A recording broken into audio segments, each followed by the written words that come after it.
Kafin mu ƙirƙiri email muna buƙatar sanin menene shi email ɗin kansa. Duk lokacin da ka ji an ce email ana nufin electronic mail. Shin menene email ɗin? Email wata kafar intanet ne wadda ake aika saƙo da karɓa cikin gaggawa a kan intanet, wadda daga mutum zuwa mutum za ka tura shi cikin gaggawa. Cikin gaggawa zai iya zama rubutu ne, hoto ne ko takardu da sauransu. To menene aikin email? Wani ya ce shin menene aikin email? Aikin email shi ana amfani da shi ne wajen aika saƙo da karɓan saƙo ta intanet, kamar online registration, website registration haka ko social media, duk za ku ga suna amfani da irin wannan email, sun ce sai da email za ka buɗe shi.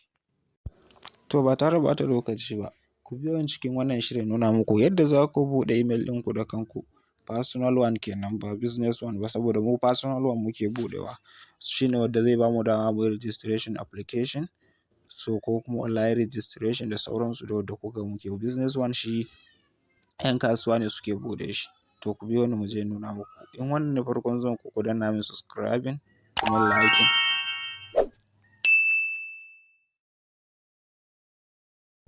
Kana shigowa cikin email ɗinka haka, in ka da account kenan a ciki za su nuna maka, sai ka taɓa wancan arrow, sorry ba arrow na taɓa ba. Inda za ka ga wajen a rubuta wannan B hakan nan, sai ka taɓa shi. Ga nan ƙasa arrow zai nuna maka add another account, sai ka taɓa another account. To daga nan za ka yi selecting ɗin Google, zai ga kan Google. Daga nan ka ci gaba da tafiya, ga nan create, sai ka taɓa nan create account. Ga shi nan create for my personal one ɗin nan, personal use, sai ka taɓa personal kai next. Sai ka taɓa gashin suka ce sa first name ɗinka, sunanka, ƙasa kuma za ka ga last name, sai ka sa last name sunan mahaifinka kenan. Sai ka wuce ka tafi. Sai ka taɓa next. Kana zuwa su ce maka to ka zaɓi wannan date, wannan kwanan wata. Za ka zaɓi wata, ka zaɓi watan ɗaya. Day ka rubuta sa watan ɗaya. Year ka rubuta 2020 or 2020 something, 2025. Sai sa gender, jinsi kenan, sai sa namiji. Sai taɓa next.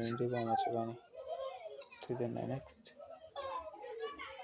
To bayan ya wuce nan, zai kawo mu cikin, gashi ya ƙirƙiro mana wasu.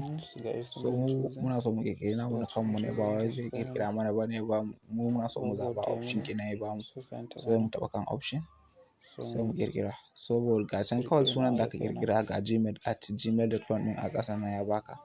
So ga shi nan mun ƙirƙira wannan Sama'ila Text. So ga nan password, sai ka sa password ɗinka. Nan za ka sa password, to ga shi nan na sa password ɗina. Sunana testing email, Sama'ila Text. Password ɗina ya zama ready. Wannan ɗina ya zama ready. Email ɗina gashi ya zama ready, sai mu je next. Convention, sai mu je I agree. Wannan just terms and policy ne nasu. Sai ka yi wannan ɗinsa, zai taken ɗinka zuwa ciki. So ga shi nan mun shigo cikin email ɗina. Yanzu bari in shiga cikinsa ku gani. Testing email ba, na yake Sama'ila Text. Ga shi nan yanzu babu komai a cikinsa. Ga shi nan ba, babu komai a cikinsa. So abin da ake buƙata a cikin nan yanzu maybe kan rubuta saƙo. So ga da za ka zo simply ka rubuta saƙonka, saƙonka ya tafi. Yanda kuke gani, shi za ka taɓa wannan plus ɗin, za ka taɓa shi, za ka tura saƙo. Maybe zan tura wa waye saƙo. Zan tura ni Sama'ila from ni kenan na saman nan. Just yana nuna maka from daga waye ne mai rubuta saƙon ne. Zai rubuta min da kansa, zai rubuta min. Na biyu nan to, ma'ana zan tura wa wadda zan tura wa kenan. Sai in taɓa.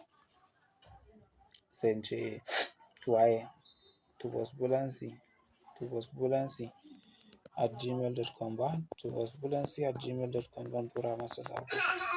To sai subject, me zan rubuta? Suna buƙatar title, ka rubuta akan me za ka yi magana.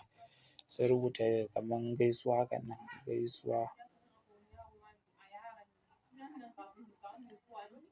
gaisuwa compose shine za ka rubuta saƙonka. Sai in ce to saƙona shine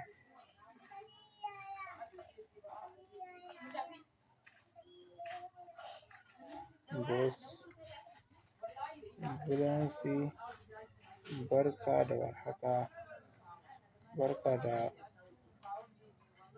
warhaka, fatan ka tashi lafiya, fatan ka tashi lafiya.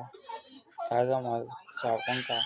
Abinda za ka yi next, ga nan wani arrow a nan gashi nan zaka nuna maka less than or greater ne, gashi nan, to shi za ka taɓa. In kuma za ka attaching file ne, za ka sa saƙo sai ka danna nan. Sorry nan na tura ne. Sorry, idan kuma attaching file za ka yi, ga yadda za ka yi file ɗin ka ɗauko shi. Wannan attaching file. Gashi nan yanzu ya kawo ni zuwa cikin wannan ina bidiyo ne ko waƙa ko menene zan tura masa. In ma document ne gashi nan, zuwa document ɗinka, ga document ɗin a nan. To ni ba cikin document zan tura ma hoto zan tura, sai muyi haka. Gashi nan. So yanzu zan tura masa simple sai in taɓa sending. So ya tafi. So ta ina zan duba inbox ɗina sai in zo sending.